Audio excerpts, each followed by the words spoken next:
নমস্কার শ্রমিকদা, আমি সংবাদ বিভাগ থেকে বলছিলাম। হ্যাঁ, নমস্কার। বলছিলাম যে গতকাল কলকাতা হাইকোর্টে একটা বাজে ঘটনা ঘটেছে, সেটা কি আপনি জানেন? হ্যাঁ, অবশ্যই জানি এবং ঘটনাটা খুবই দুঃখজনক বলে আমার মনে হয়েছে এবং অনেকেই তার প্রতিক্রিয়াও দিয়েছেন।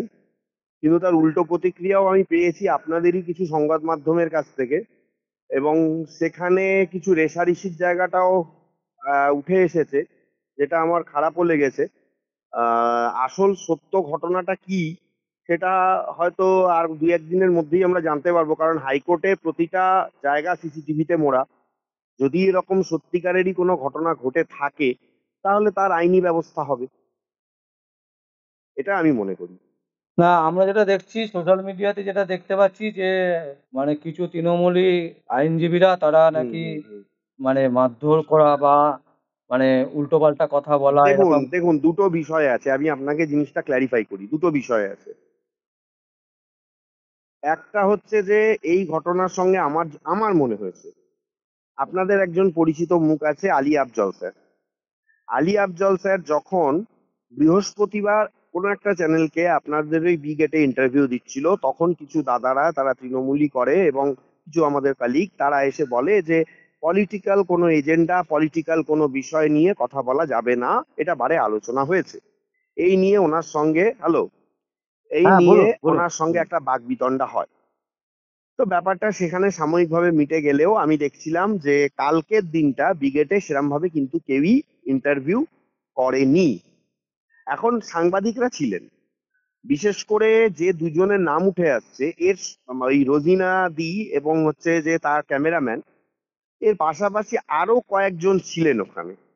তারা যেহেতু তারা অন্য হাউসে আছেন এবং অন্য অন্য মিডিয়ার সঙ্গে যুক্তও রয়েছেন, সেই জন্য তারা কোনো অভিযোগ করেননি, কিন্তু তারা বলছেন যে তাদের গায়েও হাত তোলা হয়েছে।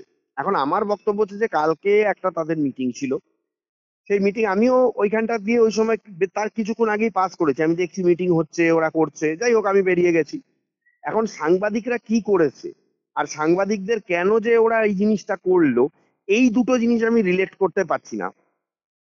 কারণ কারণ আমি বলি যে সাংবাদিক যদি যদি এইটাই ব্যাপার ব্যাপার থাকে যে কোনো মিটিং, কোনো এক্সপোজ, কোনো কোনো বিষয়ে সেটা নিয়ে কোনো আলোচনা মানে করা যাবে না হাইকোর্ট চত্বরে, বা কোনো বিষয়ে দেখানো যাবে না, যদি যদি তাদের এইটা বিষয় থাকে সেটা তাদেরকে সেইভাবে বলা যেত। কিন্তু physical assault is very bad এবং আমি আমি এটার প্রতিবাদ জানাচ্ছি। যদি যদি এটা সত্যি হয়ে থাকে, এটা কখনো হওয়াটা উচিত নয়। সাংবাদিকদের সঙ্গে আমাদের অ্যাডভোকেটদের একটা গুড রিলেশন। কারণ দেখুন, আমরা মামলা করি, আমরা বিভিন্ন বিষয় সম্পর্কে যতটুকু আপনাদের মাধ্যমেই আমরা হচ্ছে হচ্ছে যে আমরা জানাতে পারি লোকজনদের, বা লোকজন আপনাদের মাধ্যমেই চেনে আমাদেরকে। সুতরাং আমি বলতে চাইছি না যে শুধু আপনাদের মাধ্যমে চেনে, কিন্তু আপনারা একটা পার্ট। একদম সুতরাং একদম। আর আর আর আর হচ্ছে যে আপনাদের কাজ আপনারা করবেন। আমি কোনো দিকেই ঝোল টেনে কথা বলবো না, কারণ বিষয়টার মধ্যে অনেক ধোঁয়াশা রয়েছে। কারণ আপনি যেমন একটা কথা বলছেন, ঠিক এর পাশাপাশি ঠিক এর পাশাপাশি আরো একটা ঘটনা আপনাকে আমি বলি। সোশ্যাল মিডিয়াতে আমিও দেখতে পাচ্ছি যে আপনাদেরই কোনো একজন সাংবাদিক, আমি নাম বলবো না, তিনি আমারও পরিচিত, আপনাদেরও পরিচিত, তিনি আবার একটা পোস্ট করছেন, মানে তাদের হাউস থেকে, তাদের ওটাও ইউটিউব, তাদের হাউস থেকে পোস্ট করা হয়েছে হচ্ছে যে কোনো কোনো হচ্ছে সিম্প্যাথি তৈরি করার জন্য, কোনো এক্সট্রা কেয়ার পাওয়ার জন্য এইরকম একটা ঘটনা, যিনি বলছেন যে আমাকে মারা হয়েছে বা এ হয়েছে, সেটা করা হয়েছে। কিন্তু আমার এখানেও প্রশ্ন, যে একজন সাংবাদিক সে মিথ্যা কথা বলবে কেন? আবার লয়ার সেই বা এরকম একটা ঘটনা ঘটাবে কেন? নিশ্চয়ই কিছু একটা ঘটনা হয়েছিল। এটার এক্সাক্ট এবং কমপ্লেন যদিও হয়েছে, ওখানে কিন্তু আমি আপনাকে বলি যে ওখানে আরো একজন ব্যক্তি ছিল, ওখানে গোপাল দাও ছিল, তার সঙ্গেও কিন্তু বচসা হয়, গন্ডগোল হয়।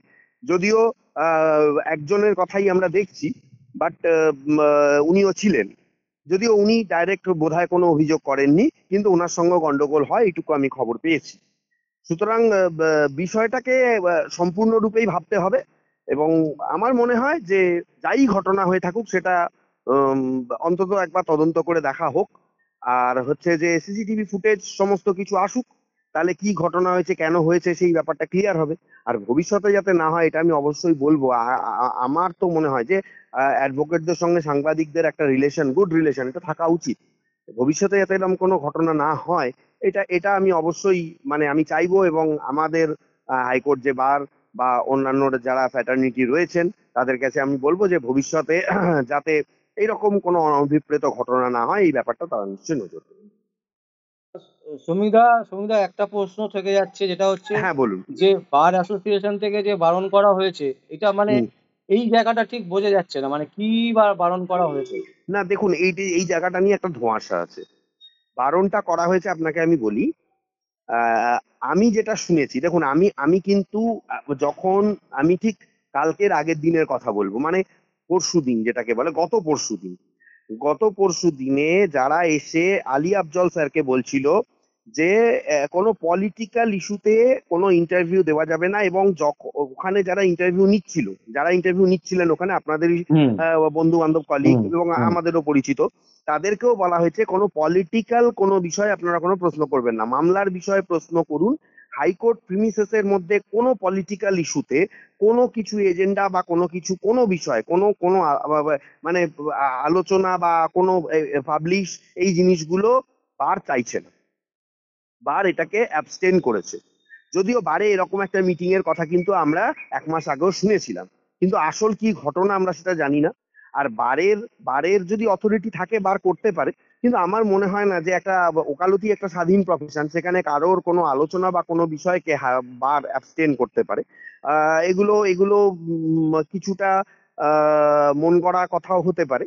এখন আমার আমার যেটা মনে হয় যে যদি সেটা সত্যিকারের যদি সেটা হয়ও, কিন্তু তারও তো একটা স্পেসিফিক জায়গা থাকবে, যেটা আলী আফজল স্যার বলছেন যে তারও তো একটা স্পেসিফিক জায়গা থাকবে, সেখানে তার একটা পোস্টার থাকবে, তার একটা কোনো কিছু হ্যাঁ, একটা নোটিফিকেশন তো নোটিশ জানাবে, থাকবে, নোটিফিকেশন কি নোটিফিকেশন জানাবে। থাকবে, কিছু একটা থাকবে, কিন্তু সেই হুম জিনিসগুলো অ্যাবসেন্ট। মানে আমরা আমরা ক্লিয়ার, কিন্তু সেই জিনিসগুলো কোনো কিছু we have not seen in the picture যে সেই জিনিসগুলো কিছু আছে। সুতরাং এই ব্যাপারগুলো দেখুন, আমার যেটা মনে হয়েছে, এই খেলার পর থেকে, ওই যে খেলাটা হয়েছে না, আপনাকে আমি বলি, ওই যে ইডেন গার্ডেন্সে যে খেলাটা হলো, হ্যাঁ হ্যাঁ হ্যাঁ সেই খেলার পর থেকে হাইকোর্ট বারের যে সেক্রেটারি, হুম হুম তিনি হুম কোনোভাবে কিছু স্টেটমেন্ট দিয়েছেন যে তিনি অপমানিত হয়েছেন, তাকে ইভেন তার সঙ্গে খারাপ ব্যবহার করা হয়েছে, একটা সময় গিয়ে মনে হয় তাকে তার এবং তার লোকজনদের টিফিনও দেওয়া হয়নি।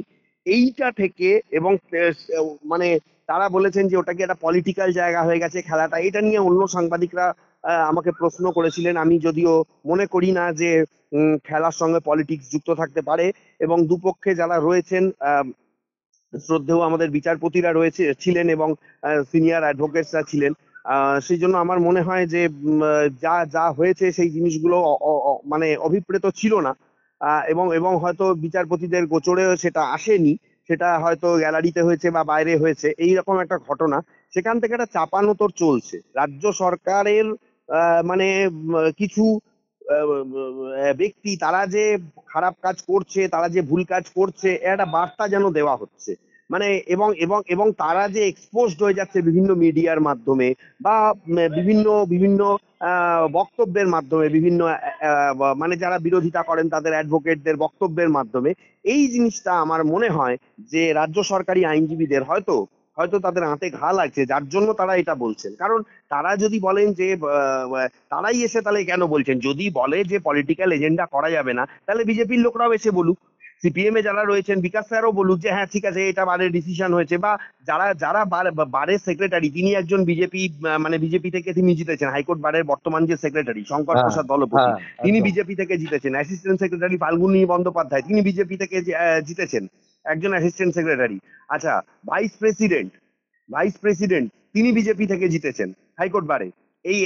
এই কারেন্ট যেটা, মানে মানে আপনাকে বলছি যে 23 থেকে 25, লাস্ট যে ভোটটা হয়েছে। হ্যাঁ লাস্ট যে ভোটটা হয়েছে 24 থেকে 26 টেনিওরে, যে এই 2 বছর টেনিওরে এরাই চালাবে বারটাকে। হ্যাঁ, তাহলে সেক্রেটারি কোনো লিখিত বক্তব্য আমরা কেন পাচ্ছি না? অথবা যেভাবে একটা ছুটি হলেও বিভিন্ন গ্রুপে বা হোয়াটসঅ্যাপে এই জিনিসটা চলে আসে, এই জিনিসটা কেন ক্লিয়ার করা হচ্ছে না? কোনো কোনো ব্যক্তিকে এসে তাকে ধরে বলা হচ্ছে যে না, আপনি এটা বলতে পারেন না, বা এইটা বারে ডিসিশন হয়েছে, এইটা কি কাম্য? আমার মনে হয় না। দেখুন, আমি আমি একটা কথা বলবো বিশ্বজিৎ দা, আমি আপনাকে একটাই কথা বলবো যে এই পরিস্থিতিতে আমি মনে করি যে সবাই বসে একটা আলোচনা করা দরকার। যদি কারোর কোনো কিছু খারাপ লাগে বা ভালো লাগে, বা যে জায়গাটাতেই আছে না কেন, সেই জায়গাটায় একটা কনক্লুশনে আসার দরকার রয়েছে। হ্যাঁ, কনক্লুশনে আসার দরকার রয়েছে। এবং কালকের যে ঘটনা সেটা আজকে সোশ্যাল মিডিয়ায় এই সাংবাদিকদের ওপর আক্রমণ, এটা অত্যন্ত ন্যাক্কারজনক। যারা করেছেন, যদি করে থাকেন, অত্যন্ত ন্যাক্কারজনক। এবং শুধু রোজিনা নয়, আমি বলছি আপনাকে, ওখানে অন্য সাংবাদিক, তারাও তাদেরও অভিযোগ, তারাও আক্রান্ত হয়েছেন। হয়তো তারা পুলিশের কাছে যাননি, বা হয়তো তারা পুলিশকে সরাসরি এখনো পর্যন্ত কিছু জানাননি, কিন্তু তারাও আক্রান্ত হয়েছেন। এবং এবং তারপরে একটা দেখা যাচ্ছে যে মরিয়া প্রচেষ্টা, যে কিছুই করা হয়নি এই ব্যাপারটাকে একটা এস্টাবলিশ করার। আমার বক্তব্য হচ্ছে যে কে কাকে ঢাকতে চাইছে, বা কে কে কার দোষটাকে ছোট করতে চাইছে বা বড় করতে চাইছে, আমার কোনো নলেজ নেই। কিন্তু যেটা হয়েছে, ভবিষ্যতে যদি এরকম হতে থাকে, তাহলে তো হাইকোর্ট চত্বরে উকিল বাবুরা এবং সাংবাদিকরা, তারাই যদি নিজেদের মধ্যে মারামারি করেন, এবং মানে এই ঘটনা যদি ঘটতে থাকে, তাহলে সাধারণ মানুষ যাদের জন্য উকিল বাবুরা লড়াই করেন, তাদের কি হবে? তাদের জন্য তাদের লড়াইটা কে করবে? নিজেদের মধ্যেই যদি লড়াই হয়, আমি আমি আমি আমি কনফিউজ। মানে আমার মনে হয় যে এইসব জিনিসগুলো বন্ধ হওয়ার দরকার রয়েছে, এবং একটা কনক্লুশনে আসারও দরকার রয়েছে। একদম একদম শ্রমিক দা, অসংখ্য ধন্যবাদ। আমরা পরে আবার আপনার সাথে হ্যাঁ, যোগাযোগ করব, এবং ধন্যবাদ, ধন্যবাদ, দর্শকদের ধন্যবাদ। বলবো চোখ রাখুন সংবাদ আবির্ভাবে। আমার নাম বিশ্বজিৎ পাল, সংবাদ আবির্ভাবের জন্য। থ্যাংক ইউ শ্রমিক দা। ওকে, এই